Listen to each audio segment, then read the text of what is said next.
come out here and you think how many people there are who really need something like this, who really do need to make a break from the routine, who need to find a way out of whatever rut it is they've gotten themselves into, and see a part of the world that you don't see on television or that you don't find in the magazines, and just live something.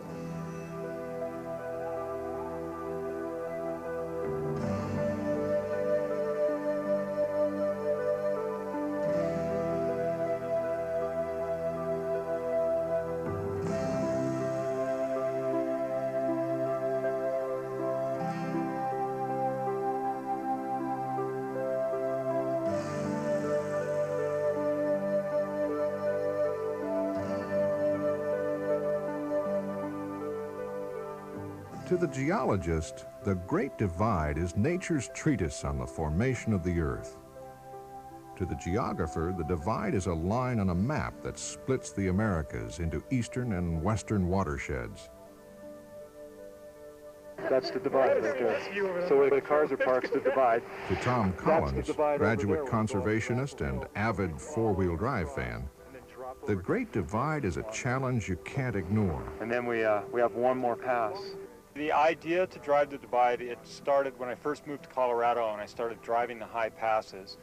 And I was a motorcycle racer at that time, and I had this great goal of taking a dirt bike all the way across the state on the back trails and passes. Gradually, Tom's dream grew into a corporate-sponsored 12-day expedition. It would pit four-wheel drive vehicles driven by automotive and business journalists from the U.S., the United Kingdom, and Australia against 1,128 miles of roads, half-roads, and non-roads from the Wyoming border south to the northern edge of New Mexico. I figured that it would take 2 weeks to do this, and we trimmed it down to 12 days. The route worked out to be 1,128 miles, of which only 28% was paved. Tom wanted to create an adventure that anyone could attempt. So, while he plotted his route as close to the divide as possible, he used only roads that were legal for vehicle travel. On the map, nearly 75% of his track was unpaved. In reality, unpaved proved to be an understatement. Collins knew he faced enormous difficulties: altitude, dehydration, fatigue. Now, given a hefty amount of challenge, automotive types can hold their own, and they prepared for the adventure in typical fashion.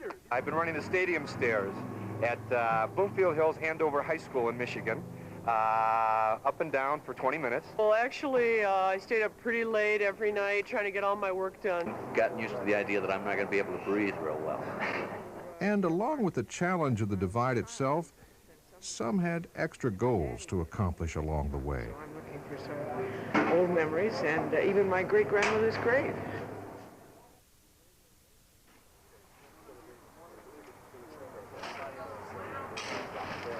Good morning. They met in Denver and immediately assumed expedition mentality. Up before dawn. Get out of Denver before rush hour. Well, almost. But they felt privileged, watching the commuters gearing up for another day trapped in civilization, knowing they wouldn't have to worry about any of that for a while.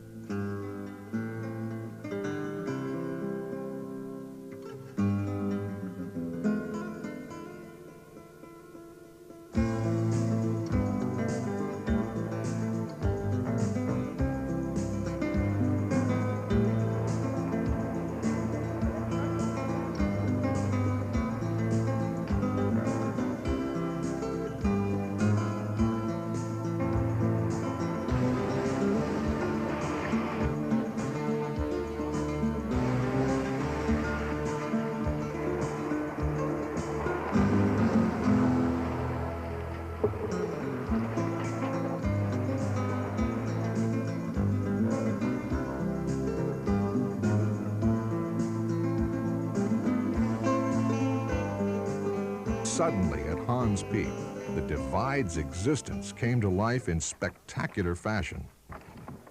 And the further farthest mountains way out are, I believe, the Elk Mountain Range and Aspens in that area, and further to the left is the Gore Range. It was just astonishing. It's the only place I've ever been where you can have such a view from 360 degrees up.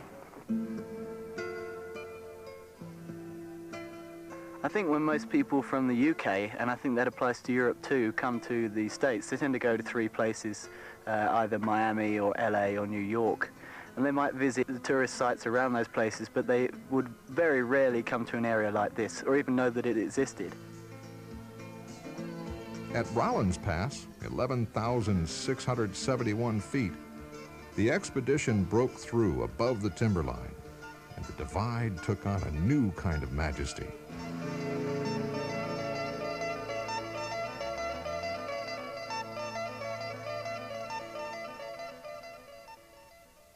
Then the convoy entered Colorado's fabled mining country, rich in the turbulent history and crowded with the ghosts of those who had come and gone.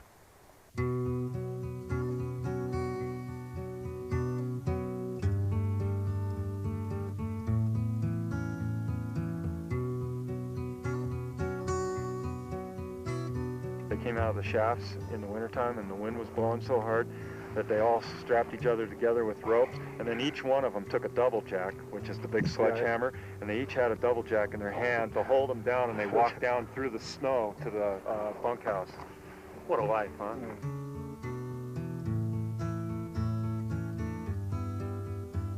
They all lived up there all winter, no women, and all they did was drink and gamble and beat the hell out of each other. And supposedly 2 of the mine foremen were real bad bullies, and these guys didn't like it. They took them out and lynched them. Took them out of bed and lynched them. So you didn't mess with these guys.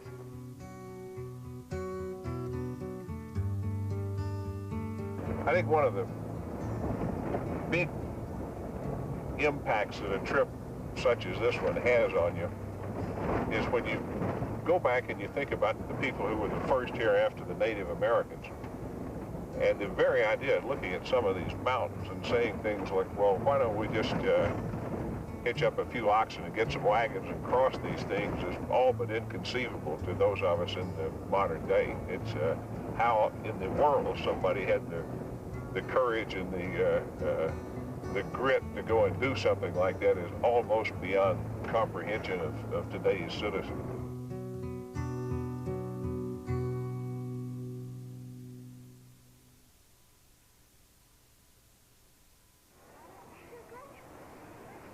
Today, gold is still mined here, tourist gold. Somehow it's not the same. Come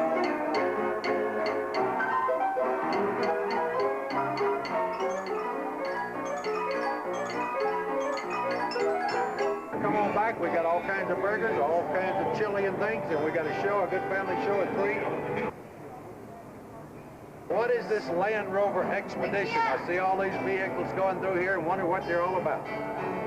They're driving the Great Divide. They're what? Driving the Great Divide. I see. Folks, come right on in. We've got all kinds of things here. The expedition's definition of tough going changed day by day. I really looked for a highlight each day, but the way it really worked out was the Continental Divide unfolded so that there was a highlight each day. I looked for the toughest roads that I could find, and it just worked out to be perfect, and it was a natural flow. This stretch of perfection was just openers. Ahead was 12,000 feet of obstacle, Red Cone Peak.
taking the face shot, boy. Well, it's pretty impressive.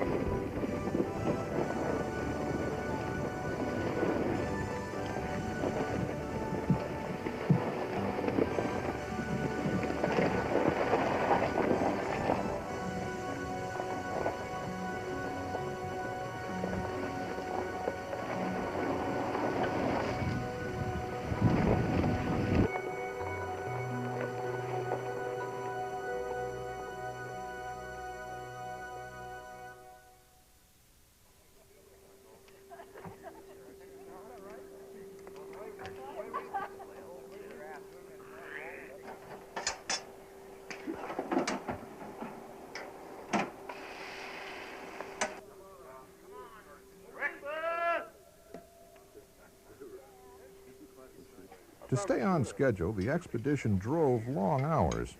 Mornings came early. The divide was waiting.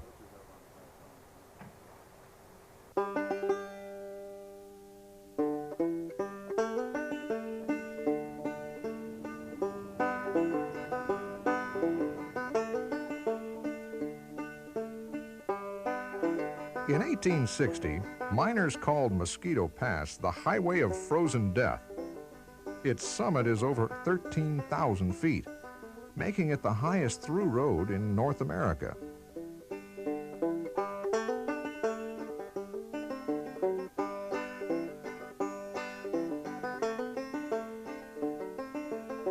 Far below, historic California Gulch. This is the basic area where the gold rush in the Leadville area began in the 1860s. This is California Gulch coming down here, and just about a mile down the road is the site of Oro City, where people from Fairplay and Buckskin Joe over Mosquito Pass came over, and they found placers that were fairly rich in gold. Leadville was considered the wildest town in all of Colorado, possibly the wildest town at that time in the whole United States. And this all continued until 1893. The government stopped buying silver and the whole economy fell apart. Within a matter of days, 250,000 miners were out of work.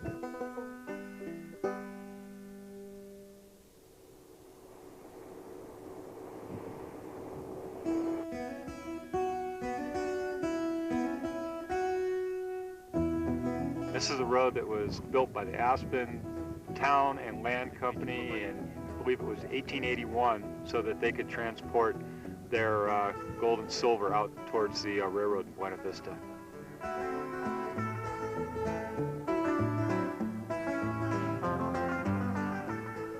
On some of the more difficult sections, an extra set of eyes was welcome.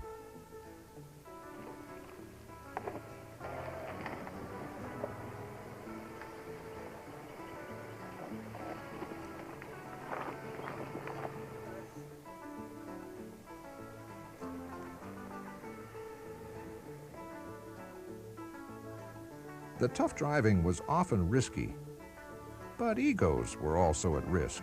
Drivers who dented a vehicle paid a price in public. This is a marker, and it writes on anything. This is the traditional signing of your dents. I'm not letting you get away on this one easy. We had some crunch vendors yesterday. This is the first time. Wait a minute. I'm responsible for this? When did this occur? No. Right here. That was yesterday. That's my baby. No, John did that. He didn't do that. Those were cool. I don't know where that came from. I was watching. But it's plastic. Yeah, okay, well, plastic doesn't count.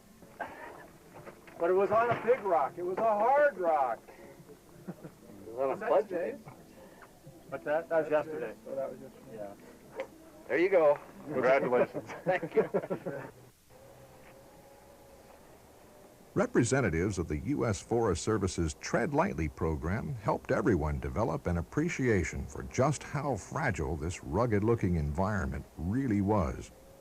This is a classic example of what happens when people go off of a properly designed road or trail and try to pioneer their own. The erosion starts in with the rains, and the rains just wash the topsoil away, the vegetation is gone, and you start getting multiples of trails and pioneered roads. Up here, the scars caused by a few seconds of carelessness may take decades to heal. Nationwide, thousands of miles of Forest Service roads have been closed due to damage inflicted by careless drivers. The Tread Lightly program is working to educate all off-highway drivers before it's too late. Most agreed. The Forest Service marked routes were challenging enough for the most macho four-wheelers, but the Divide had yet to unleash its best.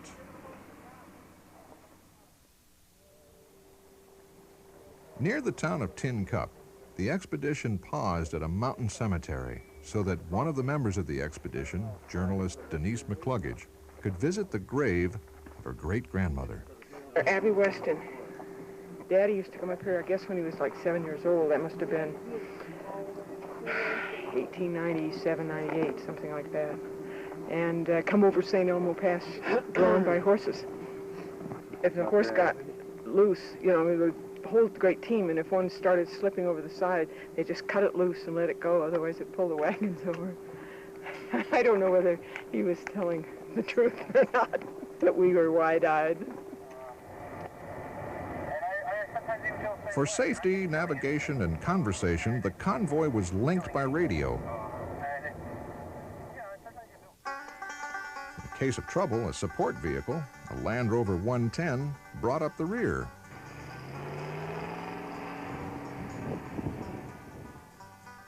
And that meant a steady diet of dust, and more dust, especially for the 110. Yet its crew responded with the fashion flair that belongs to the young.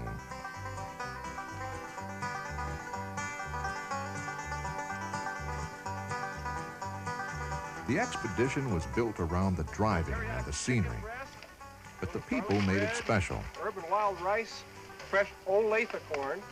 Olathe sweet corn. Olathe, Colorado. Olathe, Colorado.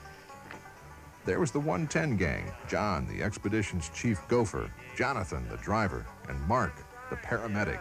110! Caterpillar Annie, who never put her camera down.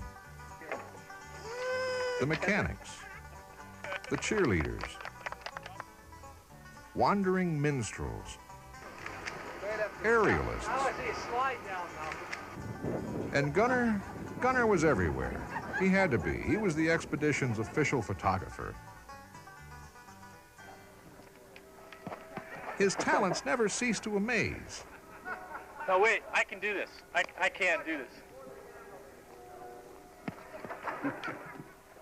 But his most outstanding attribute was his environmental sensitivity. Well, it's time to go. Then there were the Australians, who just couldn't see how U.S. off-roading could stand up to its Australian counterpart. I'm hoping it's rougher than they say, because in Australia we've got a lot of very rough four-wheel drive conditions, and I'm hoping that we will be able to do some equally rough stuff in the U.S. So the rougher the better for us. And then he came to Tin Cup. A little to your left. Got to go to the left. Got to go to the left. Yeah, that's good. It's impossible. You can't do this. You're not going to be able to get away with this, really.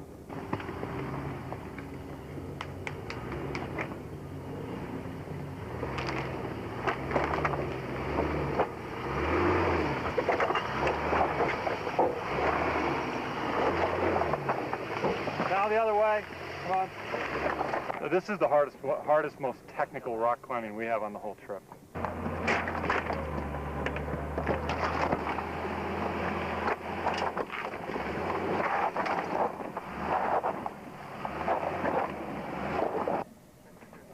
It's very steep. It's very uneven. Be careful, be careful. It's the other side that's losing traction.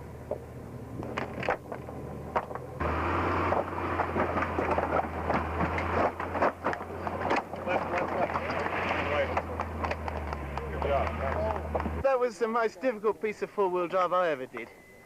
The margins were so tight, there was just no margin for error in it. Really, back off. Really. Got it. What he meant was balance up.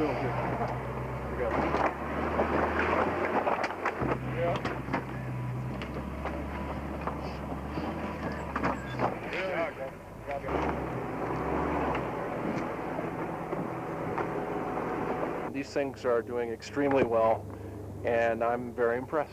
That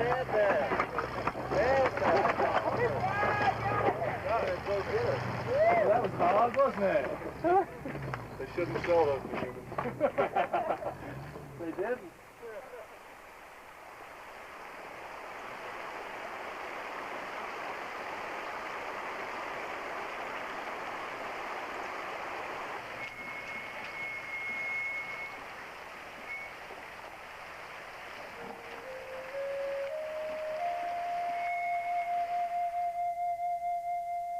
Today we're going to head to Lake City, and we're going to do it on back forest roads along Las Piñas Creek and over Engineer Pass, beyond Lake City and into Ouray.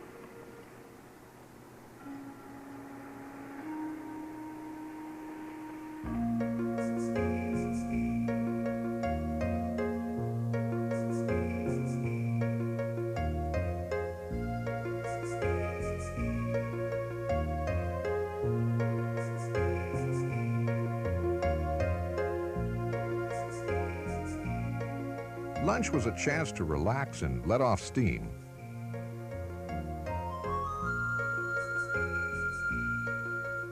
Everywhere lay opportunities for motor journalists to test their skills.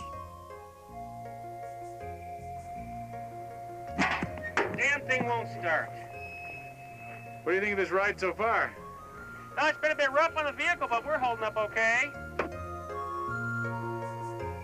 All right, Go stick it off. Ready, left. Oh, yes! Whoa! Inside, ball two. If I just come in with that big high hard one, No, nobody on, nobody ball ain't gonna last much time. Big wet one. All right, the big wet one, buddy, give the big wet one! Yes, big ass! Oh, what a job! Okay, he's got a wet one. I tell you, I've been working on this team for a long time, and when we brought him up from the Grapefruit League, I was never so certain.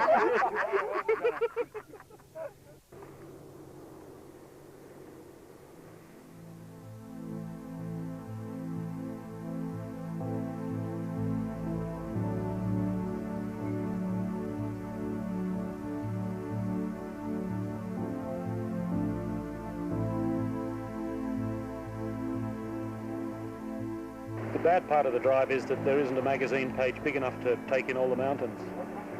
So we're just sitting here arguing about Connections magazine as to how we're going to have it fold out, fold out, fold out, and fold out.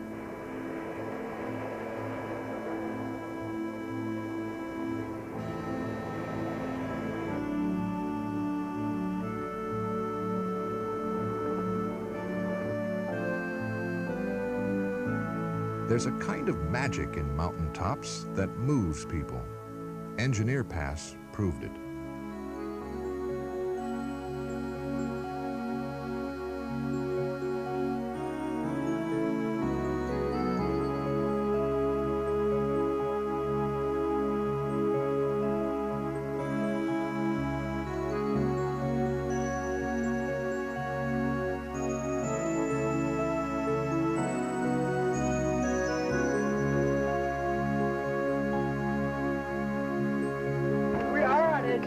Yeah. And what is it? 13 to 18. You can't even act blasé with a view like this. It's just something else.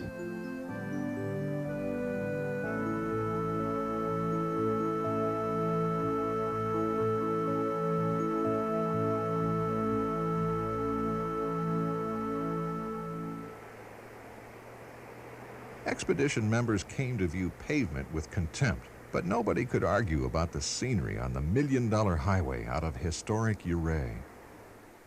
In a straight line, Ouray is just a few miles from Telluride, another historic mining town.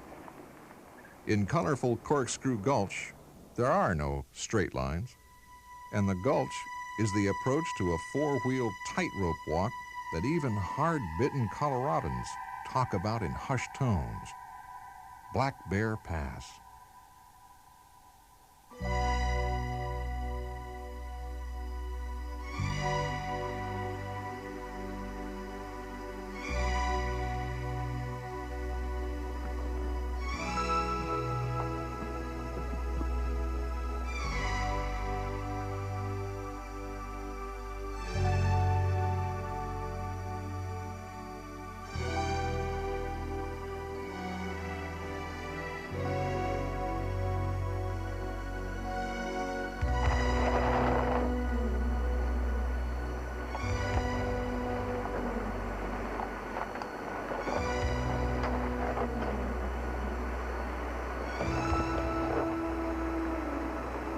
It's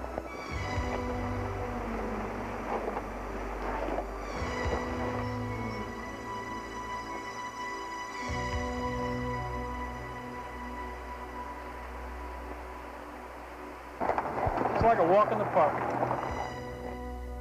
Sightseeing, at least by the drivers, wasn't encouraged.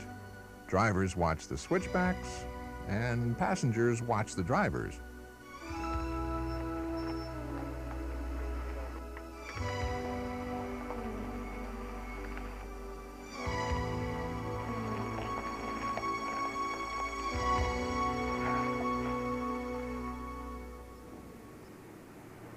As the route progressed, everybody appreciated more and more what old Tom Collins had accomplished.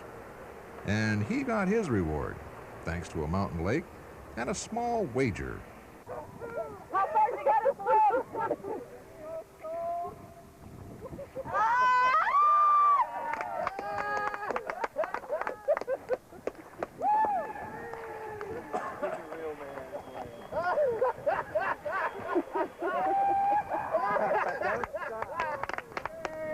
Start throwing money. Okay. What do you think the Great Divide has? Okay, here you go. Hey! Thanks, guys. I thought Malcolm was hot on my heels. As the expedition drew nearer to New Mexico, the crew began to sort out its memories. The camaraderie and private jokes, the tests of skill and courage, all that binds together people who have shared something of great value, something they know must soon end. We are at the end of the Great Divide expedition. We are now in New Mexico. We have achieved what we wanted to achieve, which was the first north-south traverse of the Continental Divide, essentially off-road, 1,128 miles from Wyoming to New Mexico.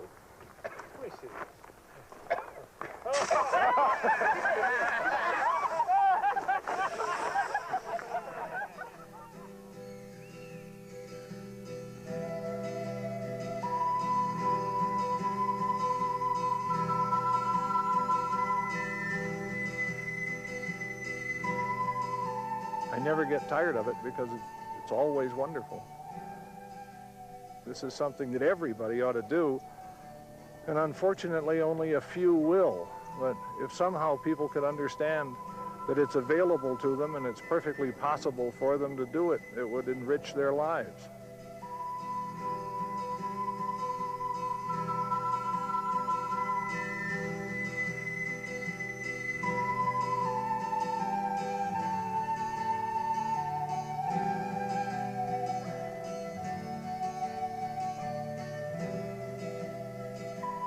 How one can capture this country and the grandeur of it on film, I'm not quite sure. Adjectives don't really do it justice. I lay claim to arriving at one place a few days ago and saying there's no atheists here. This is God's own country.